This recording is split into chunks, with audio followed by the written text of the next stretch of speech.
पैसा कसले देखायो पैसा त्यो नहुने कुरा त्यो अन्तको पैसा यसको भनेर एक थरीले फेक चाहिँ त्यो पनि एआई हो क्या फेक एआई हो कि के हो त्यो अरूको घरमा देखिएको पैसा यो प्रचण्डकोमा देखियो भनेर प्रचार भयो तर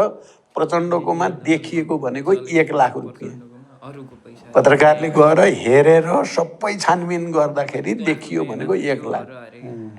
कुरा भन्नु त त्यहाँ म कहाँ त्यस्तो पैसा थियो दुई ट्रक पैसा त अघिल्लो रात नै त्यहाँबाट लिएर अन्तै लैजानु भयो भन्ने एकजना पूर्व प्रहरी अधिकारीले पनि भन्नुभयो सुन्नुभयो थाहा पाउनुभयो थाहा पाएँ त्यो थाहा मात्रै पाएको होइन त्यसको तपाईँले सचिवालयबाट खण्डन पनि भयो चुनौती पनि दिइयो साबित गर भनेर त्यो झुटो बाहेक केही नै 100% झुटो कुरा थियो त्यो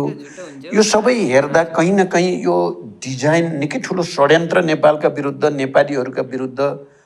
नेपालका पार्टी र नेताहरूका विरुद्ध निकै ठुलो षड्यन्त्र रहेछ भन्ने मात्रै मैले